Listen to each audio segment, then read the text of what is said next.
नमस्कार प्रेक्षकांनो, ठरलं तर मग मालिकेच्या आजच्या म्हणजेच 24 मार्चच्या भागात काय घडले ते आपण पाहणार आहोत.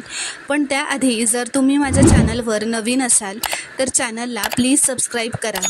तर प्रेक्षकांनो, आता आपण पाहतो की अर्जुन घरातल्यांना सांगत असतो की कसे घरचे सगळे दुतोंडी आहेत.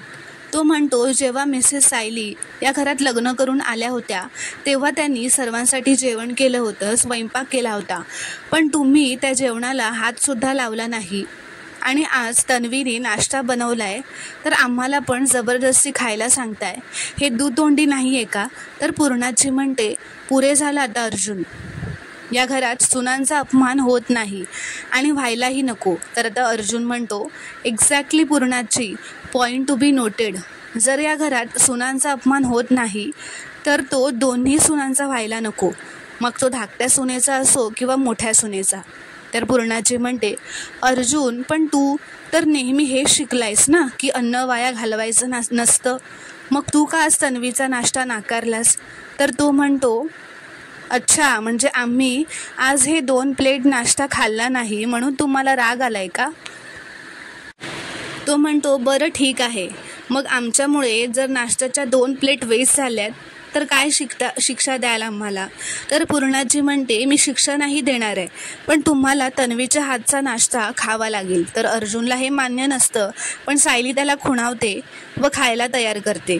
तर तो विचारतो, पण पूर्णाजी, आम्ही या डायनिंग टेबलवर बसून नाश्ता केला तर चालेल ना तुला? नाही, काय आहे ना की तुमचा रूल आहे ना असा की इथे असताना फक्त तुम्हीच इथे जेवायचं, इथे असताना आम्ही डायनिंग टेबलवर बसायचं नाही.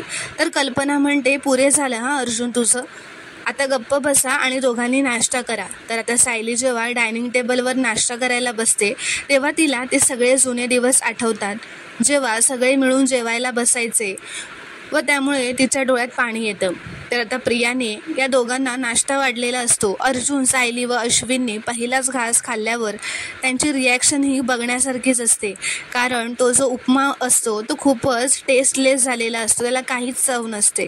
तर अर्जुन म्हणतो, पूर्णाजी, तू शिक्षा नाही देणार सांगून एवढी मोठी शिक्षा का दिलीस? तर तो सायलीला म्हणतो, बघितलं ना सायली, यांनी आपल्या काळजीपोटी आपल्याला नाश्ता करायलाही बसवलं आहे. हा तन्वीने जो टेस्टलेस नाश्ता बनवला आहे ना, तो या सर्वांना खायला लागणार आहे, म्हणून आपल्याला खायला दिला यांनी. तर आता अर्जुन म्हणतो, पूर्णाची, हा नाश्ता ना जे जेलमध्ये असतात ना, ज्यांना फाशीची शिक्षा होणार असते त्यांना खायला द्यायला पाहिजे. हा नाश्ता खाऊनच ते वर जातील, असं तो प्रियाची मस्करी करतच म्हणत असतो. तर प्रिया म्हणते, मामी बघ ना ग, असं काय बोलतोय तो अर्जुन. तर आता कल्पना म्हणते, अर्जुन चुपचाप नाश्ता संपव. तर अर्जुन आता पटापट तो उपमा गिळत जातो व पाणी पितो. सायली हळूहळूच खात असते. तो तिला म्हणतो, उतरत नाही आहे ना तुमच्याने पण, तुम्ही पण माझ्यासारखं ना पटापट खा, जिभेला घाबरायला वेळच देऊ नका. तर सायली म्हणते, त्याला हळूच कानात म्हणते, तुमचं झालं आहे ना नाश्ता करून, मग वर जा, मी पण येते. तर अर्जुन जाताना प्रियाला म्हणतो, की तन्वी, जर तुझ्या अन्नात प्रेम असतं ना तर ते आम्हाला सगळ्यांनाच आवडलं असतं. ते काय आहे ना की जेवण बनवताना आपल्या मनात जे विचार असतात ना ते जेवणात उतरतात. आणि तुला खरंच जर टेस्टी जेवण बनवायचं असेल ना तर तुझ्या मोठ्या जावेकडून शिक. तर आता सगळे निघून गेल्यावर प्रिया सायलीला म्हणते, बघितलंस ना सायली, तू आज आणखी सगळ्यांपासून दूर गेलीस, त्यामुळे माझ्या वाकड्या जाण्याचा प्रयत्न करू नकोस, कारण मी त्यांची आवडती सून आहे आणि तू नावडती. तर सायली म्हणते, मी मोठी सून आहे आणि तू धाकटी, आणि दुर्दैवाने मलाच हे सिद्ध करावं लागणार आहे की माझ्या धाकट्या जावेची या घरात राहण्याची लायकीच नाही आहे. आणि हे ज्या दिवशी घरातल्यांना कळेल ना तेव्हा ते तुला या घराच्या दारात पण उभं करणार नाहीत. तर प्रिया म्हणते, मी आज जिंकले ना, मग त्यावर आपण बोलूयात. तर सायली हसते व म्हणते, काय तू जिंकलीस? मला यावर हसू की तुझी कीव करू ना हेच कळत नाही आहे प्रिया. अगं तू जिंकली नाहीच आहेस, उलट तू मला खूप मोठा आनंद दिलायस. तर प्रिया म्हणते, म्हणजे काय?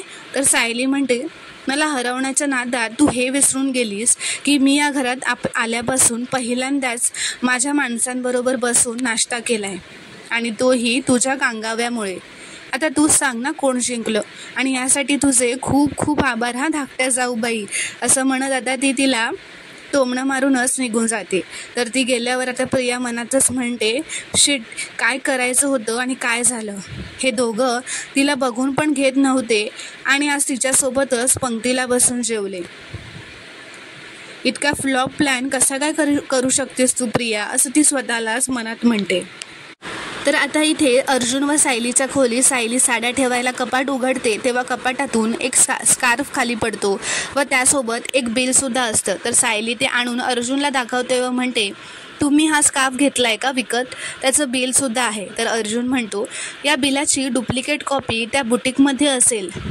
तर सायली म्हणते, याचाच अर्थ प्रत्येक गिरायकाच्या बिलची कॉपी त्या बुटीकमध्ये असणारच. तर अर्जुन म्हणतो, म्हणजे साक्षीच्या बिलाची सुद्धा डुप्लिकेट कॉपी बुटीकमध्ये असेल. तर सायली म्हणते, आणि जर आपल्याला त्या बिलाची डुप्लिकेट कॉपी मिळाली तर आपल्याला हे सिद्ध करता येईल की साक्षी वरचेवर त्या दुकानात जायची आणि ते कार्ड तिच्याच पर्समधून आश्रमात पडलं होतं.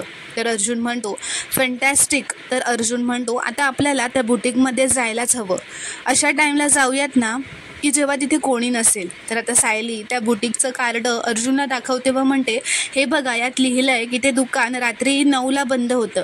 तर अर्जुन म्हणतो, मग आपण आजच रात्री जाऊयात. तर सायली म्हणते, पण आत कसं जाणार आपण. तर अर्जुन म्हणतो, ते आपण मॅनेज करूयात. साक्षीचा पुरावा शोधण्यासाठी एवढी तरी रिस्क आपल्याला घ्यायलाच हवी आपल्याला, असं तो म्हणतो. तर तो म्हणतो की चला केस पार्टनर, मिशन प्रिटीज बुटीक हे चालू करूयात, ठरलं तर मग, असं तो म्हणतो. तर आता सायली मधुभाऊंसाठी ब्लँकेट घेऊन त्यांच्या खोलीत जात असते तेव्हा प्रिया तिला जाताना बघते व म्हणते की ही मधुभाऊंकडे केसबद्दल काही बोलायला तर नाही ना चालली आहे. तर आता ती तिच्या मागावर जाते. तर आता सायली मधुभाऊंकडे येते व म्हणते, मधुभाऊ, तुमच्यासाठी जास्तीचं ब्लँकेट आणलंय. तर मधुभाऊ म्हणतात, कशाला उगाच आणलंस. ते म्हणतात, मला ना थोडं बोलायचं होतं तुझ्याशी, तुला थोडा वेळ आहे का. तर आता सायली म्हणते, बोला ना मधुभाऊ. ते म्हणतात, प्रिया अशी का वागते गं, कळत नाही आहे आणि ती कशी वागेल सांगताही येत नाही. ते म्हणतात की मी तुमच्यावर सारखेच संस्कार केले पण प्रियाच्या बाबतीत कुठे चुकलो ना तेच कळत नाही आहे. त्या सायली म्हणते, तुम्ही स्वतःला का दोष देताय मधुभाऊ. अहो, तिचा स्वभावच असा आहे, ती कोणालाच सुखात बघू शकत नाही. मधुभाऊ म्हणतात, प्रतिमाताईंचा स्वभाव तिच्यात का नाही उतरलाय. मधुभाऊ म्हणतात, प्रियाचा रागीटपणा, खोटेपणा, स्वार्थीपणा किल्लेदारांकडून आलाय असं तर वाटत नाही मला. ते म्हणतात, मला खरंच प्रश्न पडतो, वकील साहेबांनी पुन्हा एकदा तपासणी करून घ्यायला पाहिजे, प्रिया त्यांची खरंच मुलगी आहे की नाही. आणि आता हे सगळं बोलणं ह्या दोघांचं प्रिया त्यांच्या दाराबाहेर उभी राहून ऐकत असते. ती मनातच म्हणते, ए थेरड्या, नको तिथे काड्या काय टाकतोयस, महिपत तुला उडवत होता ना तेच बरं होतं, उगाच माझ्या राशीला आलायस. ह्या म्हाताऱ्याने माझ्या गळ्यातलं आता जर हे पेंडंट बघितलं ना तर मी तिथल्या तिथे मेलेच. माझा तन्वीचा मुखवटा तिथल्या तिथे फोडेल तो म्हातारा. तर आता मधुभाऊ सायलीला म्हणतात, प्रियाच्या खोटारडेपणाने माझं नुकसान करून ठेवलंय, तसं तुझं नुकसान होऊ नये याची भीती वाटते. तर सायली म्हणते, नाहीच होणार मधुभाऊ, उलट आता तुम्ही केसमधून सुटणार आहात अशी आता मला आशा वाटते. यांच्या हातात नवीन पुरावे लागलेत आणि ते पुराव्यांवर काम करतायत. ती त्यांना आणखी काही सांगणारच असते तेवढ्यातच तन्वीच्या हातून तिचा फोन खाली पडतो. तन्वीच्या हातून तिचा फोन खाली पडल्याने आवाज होतो म्हणून सायलीला संशय येतो की दाराबाहेर कोणीतरी आहे. म्हणून ती येऊन बघते तर तन्वी तिथून निघून गेलेली असते. तर सायली आता दार लावून घेते. तर आता सायली मधुभाऊंना म्हणते, आपण केसबद्दल ना इथे नकोच बोलूयात. ती म्हणते, ज्या घरात तन्वी राहते आहे ना, म्हणजे प्रिया राहते आहे ना, त्या भिंतींना पण कान असतात, मी येते आता, असं म्हणून सायली तिथून निघून गेल्यावर प्रिया म्हणते, सायली नेमकं केसबद्दल बोलतच होती आणि हा फोन पडला तेवढ्यातच, नक्की काय बोलत असतील ते. तर आता इथे नागराज व महिपतने दारू पिऊन जेवण केलेलं असतं. ते म्हणतात, त्या प्रियाला नुसतं कान लावून बसायला नको सांगा, तिला सांगा की त्या थेरड्यावर पण लक्ष ठेवा, नाहीतर तिथे जाऊनच त्याला संपवू व त्याची कबुली जबाबावर सही घेऊ. तर नागराज त्याला शांत करत म्हणतात, आपल्याला असं काही करता नाही येणार, गाफील राहून नाही चालणार, डोकं चालवावं लागेल आपल्याला, साक्षी कशी सुटेल याचा विचार करूया. तर आता महिपतकडे काम करणारी जी बाई असते ती त्यांचं जेवण झालेलं सगळं आवरत असते, साफसफाई करत असते. तेव्हा तिला त्या सोफ्याच्या खाली एक कागद मिळतो ज्यात कबुली जबाब असतो, जो महिपतच्या गुंडांनी एकदा मधुभाऊंकडून लिहून घेतलेला असतो व त्याच्यावरती सही घेतलेली असते मधुभाऊंची. आता तो जो कागद असतो तो त्या बाईला मिळतो. ज्यावर मधुकर पाटलांची सही असते. तर ती बाई म्हणते की साहेबांच्या कामाचा पेपर दिसतोय, काय करू, याला फेकून देऊ की ठेवू. तर ती तो पेपर एका फाईलमध्ये घालून ठेवते, जी फाईल त्यांच्या हॉलमध्येच एका टेबलावर असते. तर आता इथे पूर्णाची कल्पनाचं जेवण झालेलं असतं, पण प्रिया मात्र अश्विनची वाट बघत असते. कल्पना म्हणते, अगं अश्विनला यायला उशीर होईल, तू जेवून घे. तर ती म्हणते, कल्पना आई, अश्विन एवढी मेहनत करतोय आणि घरी आल्यावर एकटा जेवणार, त्याच्या बायकोने त्याच्यासोबत जेवायला नको का. तर कल्पना म्हणते, बरं ठीक आहे, थांब तू, आम्ही जातो दोघंजणं आमच्या खोलीत जातो झोपायला. तर आता पूर्णाची कल्पना निघून गेल्यावर प्रिया टेबलावरच बसते डायनिंग टेबलच्या व म्हणते, आता या सुभेदारांच्या प्रॉपर्टीपर्यंत पोहोचायचं असेल ना, तर ही चांगल्या बायकोची व चांगल्या सुनेची नाटकं करावीच लागणार, थोडे दिवस का होईना. तर सायली ही किचनमध्येच असते, त्यामुळे तिने हे सगळं बघितलेलं असतं. आता ती वर खोलीत येते. तर आता अर्जुन त्या प्रिटीज बुटीकमध्ये जायला तयार झालेला असतो. सायलीवर खोलीत आल्यावर अर्जुन म्हणतो की निघूयात का आपण. तर ती सायली म्हणते, मला नाही वाटत, आपण जाऊ शकतो. ती प्रिया अश्विन भाऊजींची वाट बघत खालीच बसली आहे. तर अर्जुन म्हणतो, तिच्यासमोर आपण बाहेर गेलो तर ती सगळ्यांना सांगेल व कांगावच करेल आणि तिने आपल्याला फॉलो केलं तर एवढी मोठी रिस्क आपण नाही घेऊ शकत. तर अर्जुन म्हणतो, काहीतरी करून तिला रूममध्ये पाठवायला हवं. तो म्हणतो, सायली तुम्ही खाली जा आणि 2 मिनिटासाठी तिला रूममध्ये पाठवा, तोपर्यंत मी पटकन बाहेर निघतो. तर सायली म्हणते, मी सांगितलं म्हणून तर ती अजिबातच जागेवरून हलणार नाही, तिथेच बसून राहील उलट.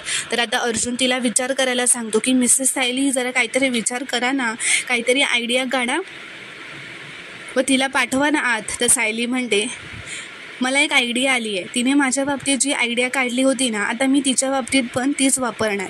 तर सायली म्हणते, तुम्ही निघा आणि बाकीचं सगळं मी बघते आणि निघताना मात्र दाराला कुलूप लावून घ्या, नाहीतर इथे येऊन ती शोधाशोध करेल. ती म्हणते, आता तुम्ही बघाच तुमची मिसेस सायली 2.0. तर प्रेक्षकांनो, पुढील भागात आपण पाहणार आहोत की आता सायली व अर्जुन त्या बुटीकमध्ये रात्रीचे काळोखात पुरावा शोधायला गेलेले असतात. तेव्हा सायली एका रजिस्टरमध्ये साक्षीचं नाव शोधत असते. ती म्हणते, आपल्याला खुणाच्या ठिकाणी याच बुटीकचं कार्ड सापडलं होतं, म्हणजे हे सिद्ध झालं की साक्षी शिकरे ही याच बुटीकची कस्टमर आहे. जेवढ्यातच सायलीला साक्षी शिकरेचं नाव त्या रजिस्टरमध्ये सापडतं, तितक्यातच तिथे कोणीतरी व्यक्ती येते.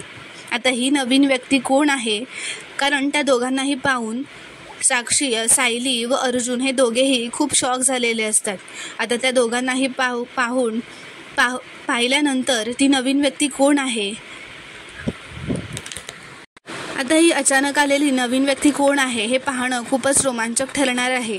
व्हिडिओ पूर्ण बघितल्याबद्दल धन्यवाद. व्हिडिओ आवडल्यास कॉमेंटमध्ये नक्की कळवा व चॅनलला प्लीज सबस्क्राईब करा.